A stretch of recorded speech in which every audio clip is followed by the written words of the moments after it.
Hei saudara-saudara dan bapak-bapak, dengarkanlah apa yang hendak kukatakan kepadamu sebagai pembelaan diri.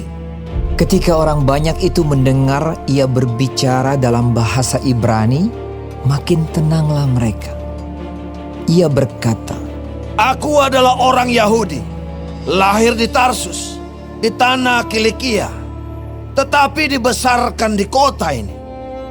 Dididik dengan teliti di bawah pimpinan Gamaliel dalam hukum nenek moyang kita, sehingga aku menjadi seorang yang giat bekerja bagi Allah, sama seperti kamu semua pada waktu ini. Dan aku telah menganiaya pengikut-pengikut jalan Tuhan sampai mereka mati. Laki-laki dan perempuan kutangkap dan kuserahkan ke dalam penjara. Tentang hal itu, baik imam besar maupun majelis tua-tua dapat memberi kesaksian.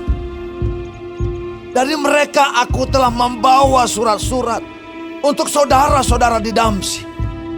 Dan aku telah pergi ke sana untuk menangkap penganut-penganut jalan Tuhan yang terdapat juga di situ dan membawa mereka ke Yerusalem untuk dihukum.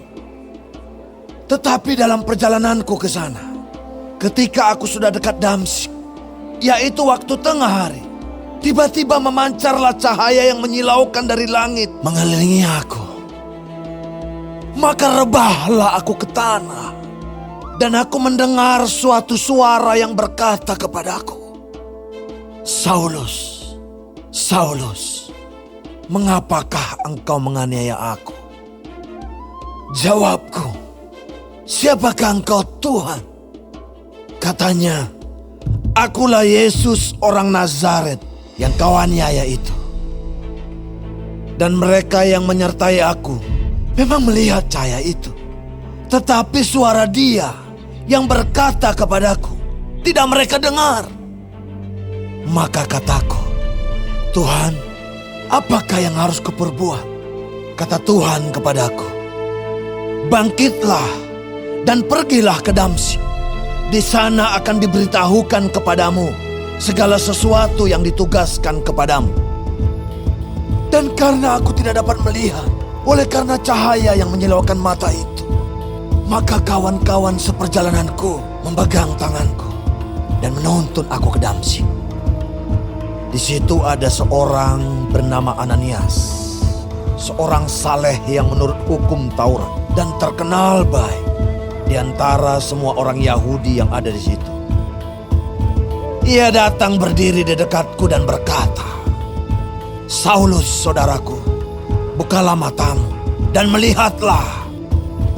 Dan seketika itu juga aku melihat kembali dan menatap dia. Lalu katanya, Allah nenek moyang kita telah menetapkan engkau untuk mengetahui kehendaknya, untuk melihat yang benar, dan untuk mendengar suara yang keluar dari mulutnya. Sebab engkau harus menjadi saksinya terhadap semua orang tentang apa yang kau lihat dan yang kau dengar. Dan sekarang, mengapa engkau masih ragu-ragu? Bangunlah, berilah dirimu dibaptis, dan dosa-dosamu disucikan, sambil berseru kepada nama Tuhan. Sesudah aku kembali di Yerusalem, dan ketika aku sedang berdoa di dalam bait Allah, rohku diliputi oleh kuasa ilahi. Aku melihat dia yang berkata kepadaku, lekaslah, segeralah tinggalkan Yerusalem, sebab mereka tidak akan menerima kesaksianmu tentang aku. Jawabku, Tuhan, mereka tahu bahwa akulah yang pergi dari rumah ibadat yang satu ke rumah ibadat yang lain, dan yang memasukkan mereka yang percaya kepadamu ke dalam penjara dan menyesah mereka. Dan ketika darah Stefanus, saksimu itu, ditumpahkan, aku ada di situ dan menyetujui perbuatan itu. Dan aku menjaga pakaian mereka yang membunuhnya.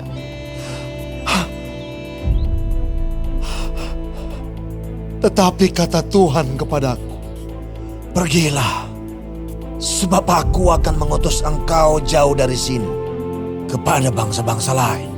Rakyat mendengarkan Paulus sampai kepada perkataan itu. Tetapi sesudah itu, mereka mulai berteriak, katanya, "Enyahkan orang ini dari muka bumi! Ia tidak layak hidup!" Mereka terus berteriak sambil melemparkan jubah mereka dan menghamburkan debu ke udara.